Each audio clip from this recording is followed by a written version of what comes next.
Today, we're diving deep into the world of the Vikings, but we're going to sail right past the usual stories of raids and battles. Instead, we're setting off on a journey to discover a different kind of Viking: the settlers, the founders, and the explorers who built brand new worlds at the very edge of the map. So, let's just start with this. When you hear that word, Viking, what's the very first image that pops into your head? Go on, take a second and really picture it. I'm willing to bet it's something like this, right? A big, burly warrior with a battle axe, a dragon-headed longship cutting through the waves, and maybe even a horned helmet, which, by the way, is a total myth. They never actually wore those. This is the Viking of pop culture, the one-dimensional raider. But what if that's just a tiny, tiny piece of the real story? What if the truth is way more complex and, honestly, way more fascinating? Today, we're going to meet the Vikings, who are also lawmakers, incredible storytellers, and truly world-changing explorers. All right, so let's start by looking beyond those famous longships. Or maybe it's better to say we're going to look at who was really on board. See, these ships weren't just carrying warriors. They were carrying entire communities into the great unknown. So yeah, who was actually on that ship? Well, it was a whole cross-section of their society. You had families, kids and all. You had farmers packing up everything, looking for a fresh piece of land. You had storytellers, the people who carried their entire culture in their heads. And of course, you had explorers, people just driven by what was over the horizon. These weren't just raids, these were full-blown migrations. And that brings us to our first major stop, Iceland. This is where the Vikings didn't just conquer a place, they literally created a new nation from scratch, right in the middle of a land of fire and ice. Just try to imagine this for a second. It's around the year 870. Norse explorers land on this huge volcanic island. And get this, it's completely empty. No people, just volcanoes, glaciers, and these incredible hot springs. And instead of just grabbing some resources and leaving, they thought, you know what? This could be home. And they didn't just build farms and houses. They built a really sophisticated system of government. They created something called the Althing. It was basically a national assembly where freemen from all over the island would gather to pass laws. And, get this, settle their disputes peacefully. It's one of the oldest parliaments in the entire world. Pretty amazing, right? And what's really fascinating is that their society was a cultural blend right from the get-go.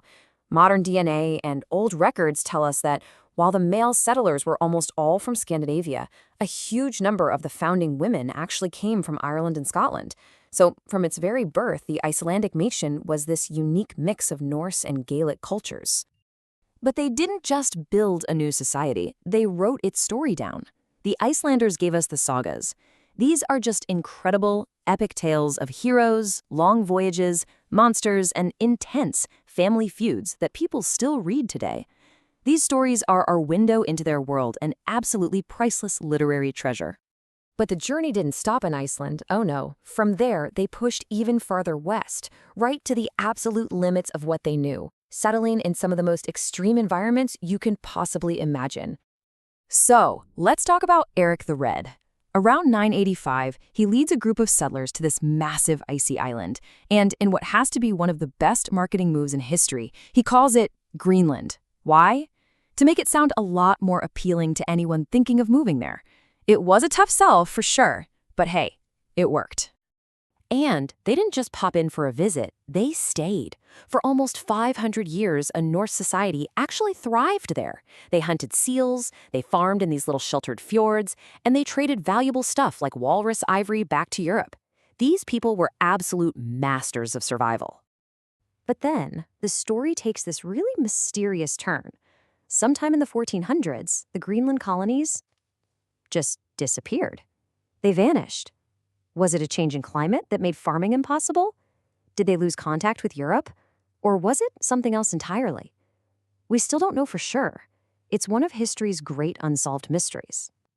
But before that mysterious end, the Greenlanders made one last incredible leap westward. Eric the Red's own son, a guy named Leif Erikson, led an expedition that landed in North America around the year 1000. Let that sink in. That's 485 years before Christopher Columbus even set sail. They called this new land Vinland, probably because of wild grapes they found. And we know they were there because archaeologists have found their settlement in Newfoundland, Canada. It wasn't really a permanent colony, more like a base camp for exploring and collecting resources like timber. But their encounters with the local indigenous peoples, who they called Skraelings, were tense and often violent. In the end, the Vikings decided it just wasn't worth it, and they sailed back east. So, up to now, we've seen Vikings as these pioneers, settling empty or really remote lands. But that's not the whole picture. Back in Europe, another group of Vikings was playing a totally different game. They didn't just settle, they integrated, they adapted, and ultimately, they became kings. And this is the incredible story of the Normans. It all starts in 911, when a French king, tired of being raided, makes a deal with a Viking leader named Rollo. The deal was simple. You can have this huge piece of land if you promise to protect us from other Vikings. Rollo agreed. His Northmen settled the area, which soon became known as Normandy. Over the next few generations, they completely adapted. They started speaking French, adopted the local culture, and then, in 1066, one of their descendants, William the Conqueror, launched an invasion across the Channel and conquered all of England. Just think about that transformation. They went from being the terror of France to the rulers of England. And, of course, other Vikings settled directly in places like England, too. A massive part of the country was actually under their control for a long time, an area we call the Danelaw. And you can still see their legacy just by looking at a map. Any town name you see ending in by, like Derby or Whitby, that by comes from the Old Norse word for village. It's like a footprint they left right on the landscape. So, when we pull all these different threads together, from the world's oldest parliament in Iceland to the shores of Vinland to the castles of Normandy, what is the real legacy of these Viking colonies? What does it all add up to? Well, the big takeaway is this. They were so much more than just raiders. They were builders, creating entire nations out of nothing. They were incredibly resilient settlers, figuring out how to survive in the toughest climates on Earth. They were fearless explorers who literally redrew the map of the known world. And they were also adaptable neighbors who could blend in and completely transform the cultures they joined. Which really leaves us with one final thought. Knowing this whole story, the story of the farmer, the lawmaker, and the explorer, how does that change our picture of the Vikings? And maybe, how does it change our understanding of how societies grow and change throughout history? It just goes to show, behind every simple stereotype, there's always a much richer, more complex, and more human story just waiting to be discovered.